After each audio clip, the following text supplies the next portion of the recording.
in life, you just have to do things and then it becomes. So it's like this glass right here, someone imagined it and then they created it, right?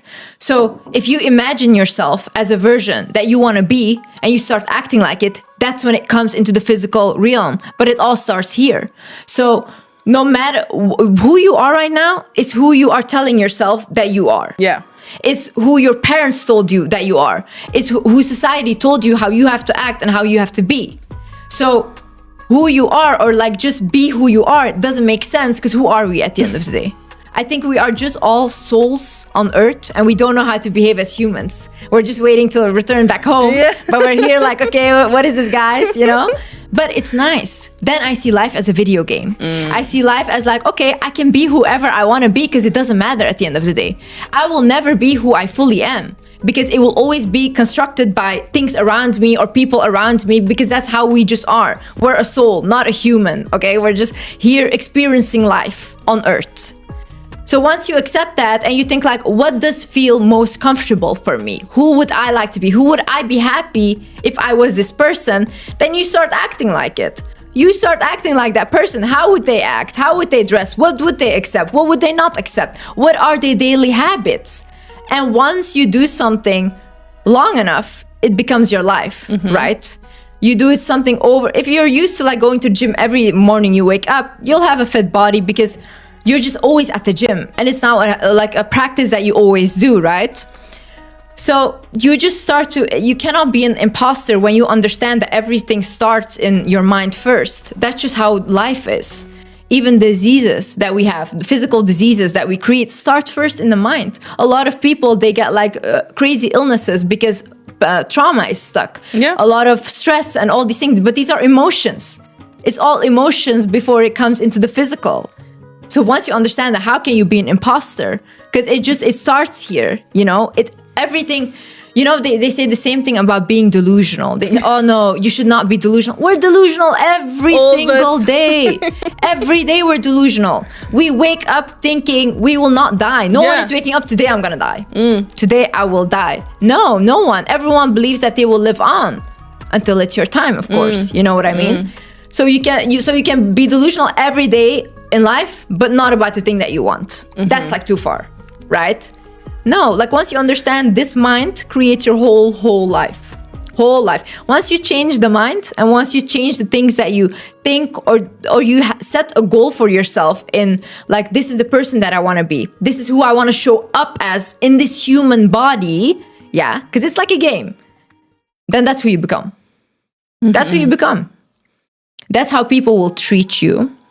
That's how your surroundings will change. That's how you will enter rooms that before you couldn't enter, because now you're just unlocking a new character of yourself. It's fun.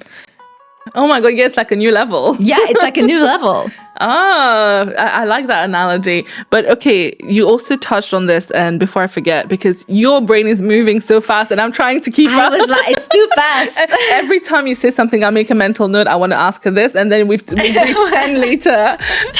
But you know, you talked about how even your surroundings, right, and the people around you make a big difference. There's this whole saying that you are the average of the 5 people you spend most time with.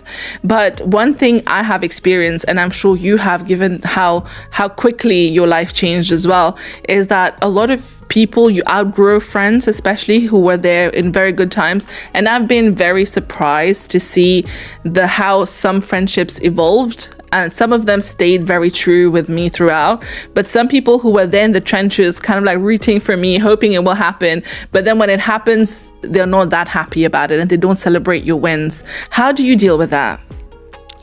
Well, you know, it's very logical that happens because you're uncomfortable now. Yeah, they don't want to be around you. It becomes uncomfortable because now it's like you were in the same position as them once, right? And you made it out. So now that means these people have to look at themselves and only can blame themselves. Now they cannot blame society. They cannot blame the place they grew up in or whatever. They cannot blame outside forces because you did it.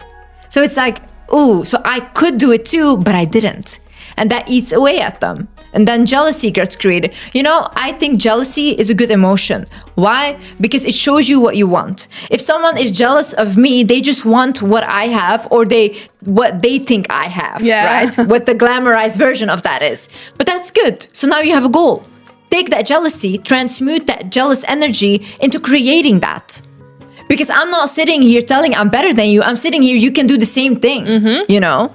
I posted something yesterday on my TikTok, and it said like, it was like, I get anything I want, you know, like an affirmation. And someone commented like, yeah, because you're a millionaire. And I'm like, but I came from nothing though. Yeah, I wasn't born a millionaire. A few years ago, I came from nothing. And I took care of my family's financial situation. I built everyone. And I made, even because I became successful, my family believes in themselves now. And they think like, oh, we can do whatever we want because Liz did it, right? So it's like, don't look at my success and be like, oh, but you're here now. 3 years ago, I was just like you, girl. Just like you, literally. Yeah. So it's like, yeah, it's the same thing. Like, take that jealousy and start to look at, okay, how can I actually get what they want? If you're jealous of beauty, if you're jealous of whatever, that's just what you want. It's an indicator of what you want, because it's not about that person. It's everything in life, what we experience is about ourselves. We're thinking from our perspective always. So anything, even someone says to you, it's like a projection of how they feel, right? It's not about you. So when you realize like, you know what, it's not really about me, but I hope you get what you want. If someone is jealous of me, I send them like love and I say, I hope you get there. Because that's what you want, right? Otherwise, why are you jealous? I'm not jealous of, what's it called? The people that climb the mountains. Because I don't want to climb that mountain. But I bet there's some people jealous that someone climbed that mountain. Yeah. That's what they want. It's good. Once you take that energy, instead of making it something negative, transmute it. People create the biggest art when they're sad, when they're angry, when they're jealous. They create crazy art, music, everything, like art pieces. They create everything out of it. Do it. Do the same thing.